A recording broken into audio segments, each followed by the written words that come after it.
Hello friends, I am Apruti. Welcome back to our channel plants space. तो अब वो समय आ गया है जिसका आप सभी को इंतज़ार था। इतने टाइम से आप सभी कमेंट्स कर रहे थे कि हमारी कटिंग्स में ग्रोथ नहीं हो रही है, हम कटिंग ग्रो कर रहे हैं।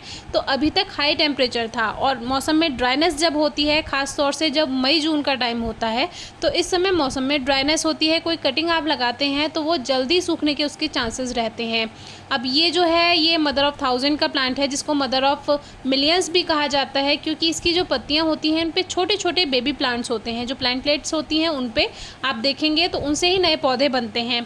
तो ये जो है, ये कटिंग हमने यहाँ से इस प्लांट की कर दी थी। कुछ टाइम पहले आपसे वीडियो शेयर की थी, वहीं से इसमें न्यू शूट्स आ गई और फिर से वहाँ से नई ग्रोथ स्टार्ट हो गई। वो ये प्लांट है जो हमने कटिंग से ग्रो किए थे। वीडियो आपको डिस्क्रिप्शन बॉक्स में मिल जाएगी, आप चेक कर सकते हैं। इसमें 3 प्लांट्स थे, 3 कटिंग हमने लगाई थी। एक हमने गिफ्ट कर दी है, तो वो यहीं से मैंने तोड़ के जल्दी से वो गिफ्ट कर दी थी। बाकी 2 प्लांट जो रह गए हैं तो वो अभी इसमें चल रहे हैं। छोटा सा पॉट है, काफ़ी अच्छी ग्रोथ है। तो आज 22 जून हो चुका है और अब से आप शुरुआत कर सकते हैं कटिंग्स ग्रो करने की। लेकिन शुरुआत करनी कहाँ से है, पहले तो आप तैयारी कर लीजिए। दूसरी बात, कटिंग्स की शुरुआत आपको करनी है अभी। जैसे जून चल रहा है, 22 जून है आज, तो अभी आपको हार्डी कटिंग्स ग्रो करनी है। जैसे कि आप मदर ऑफ़ मिलियंस देख लीजिए, या इस जैसे जो भी प्लांट्स हैं, सक्लेंट्स हैं या प्लूमेरिया जैसे प्लांट्स हैं, चंपा जैसे प्लांट्स हैं, जो जिनके आप कटिंग अगर रख भी देते हैं 1-2 दिन के लिए तो वो सूखती नहीं है। इस तरह की कटिंग्स ग्रो करना आप शुरुआत कर सकते हैं। अब देखिए, ये प्लांट जो था, इसमें ये जो ग्रोथ थी जो अलग को हो गई थी, इसमें ये इसकी टहनी सूखती जा रही थी और इसी वजह से जो इसकी पत्तियां हैं, आप देखेंगे जो मेन प्लांट है उसकी पत्तियां ग्रीन है लेकिन ये ड्राई हो गई। दोनों में कंपैरिजन आप कर सकते हैं। तो वो इसीलिए क्योंकि इसको वहाँ से पोषण नहीं मिल पा रहा था और ये रूट्स बना लेता है इस तरह से। जहाँ से इसमें लीफ नोड होता है वहीं से इसमें रूट्स बन जाती हैं। तो ये इससे पहचान है कि आप इसको कटिंग से बहुत आसानी से ग्रो कर सकते हैं। इसके बेबी प्लांट से आप ग्रो कर सकते हैं या इसकी पत्तियों से भी आप इसको ग्रो कर सकते हैं। लेकिन पत्तियों से और बेबी प्लांट से प्लांट थोड़ा स्लो ग्रोथ करता है। अगर आप कटिंग से ग्रो करेंगे तो प्लांट की जो हाइट है वो ज़्यादा रहेगी, क्योंकि जैसे आप इस तरह से आप ग्रो कर रहे हैं तो वो जल्दी ग्रोथ करना शुरू करता है और एक प्रॉपर हाइट मिल जाती है प्लांट को। तो देखने में भी अच्छा लगता है कि हमारी मेहनत रंग ला रही है। मान लीजिए आपने बेबी प्लांट से ग्रो किया तो वो स्लो ग्रोथ करेगा। अब ये जो इसकी एक ब्रांच जैसी बच गई है, इसको भी आप छोटे छोटे पीसेस में कट करके ग्रो कर सकते हैं। जैसे 6 से 8 इंच बड़ी कटिंग लेकर आप इसको लगा दीजिए, वहीं से इसमें ग्रोथ स्टार्ट हो जाएगी। इन जैसे प्लांट्स को हल्की नमी ज़रूरत होती है और जब आप इसको लगा रहे होते हैं तब ज़रूरत नहीं है इसमें पानी देने की। अब जैसे हमने ये कटिंग्स बना ली हैं तो ये एक पॉट रखा था, इसी में ही इस कटिंग्स को लगा देंगे।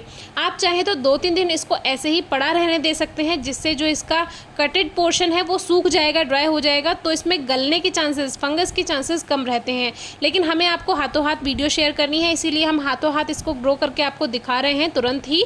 तो इसको हमने एक साथ इस तरह पॉट में लगा दिया। कोई इसके लिए खाद की ज़रूरत नहीं होती, कोई स्पेशल पॉटिंग मिक्स की ज़रूरत नहीं होती।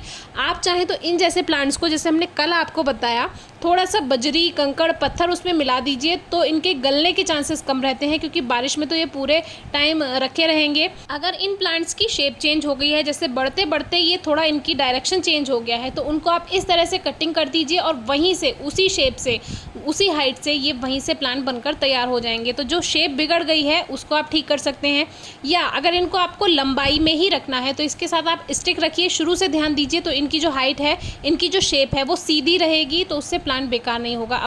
अब मैं इस प्लांट की ज़्यादा केयर नहीं करती हूँ, एक साइड में रखा रहता है, तो जैसे ग्रोथ करता जाता है वैसे ही इसकी शेप बनती जाती है। लेकिन ये डेकोरेशन में बहुत काम आते हैं। मान लीजिए आपको टेबल टॉप के लिए कोई प्लांटर तैयार करना है तो छोटे छोटे कटिंग से इसके प्लांट्स तैयार कीजिए, तो बहुत प्यारा लगता है। इससे आप मिनिएचर ट्रे तैयार कर सकते हैं, मिनिएचर गार्डन बना सकते हैं। या आपको कोई जंगल थीम पे मिनिएचर गार्डन बनाना है, उसमें ये ट्रीज़ का काम करेंगे, बड़े बड़े पेड़ होते हैं वो उसका लुक ये देंगे उसमें। तो इस तरह से आप इनको यूज़ कर सकते हैं और लगाना सबसे आसान है, पत्तियां मुरझाती नहीं हैं। आप इसकी हाथों हाथ कटिंग्स लेकर उसको किसी भी पॉट में जो मिनिएचर गार्डन बना रहे हैं वहाँ पे लगा दीजिए, बिल्कुल भी ये बेकार नहीं लगेगा। अगर आप कहेंगे तो इस बार हम आपसे मिनिएचर गार्डन भी शेयर कर देंगे किस तरह से होता है, बहुत सुंदर लगता है। सबसे अच्छी बात होती है कि पानी नहीं देना पड़ता, बहुत कम पानी में ही ये चल जाता है। अब जैसे हमने इनको लगा दिया, अब हम इसमें पानी नहीं देंगे, क्योंकि एक तो इसको हमने तुरंत कटिंग करके लगा दिया है, फिर इसके गलने के चांसेस रहते हैं। तो आज की वीडियो में यही सिखाना था कि अब से आप अपनी कटिंग्स ग्रो करना शुरू कर दीजिए। जो हार्डी कटिंग्स हैं उनकी शुरुआत अभी से कीजिए, जैसे जेड प्लांट है, प्लूमेरिया है, कैलेंचो है, mother of thousand, mother of million है। इस तरह के जो हार्डी प्लांट्स हैं उसकी कटिंग्स अभी से ग्रो कर लीजिए और जुलाई से आप दूसरी कटिंग्स ग्रो कर सकते हैं। Thank you.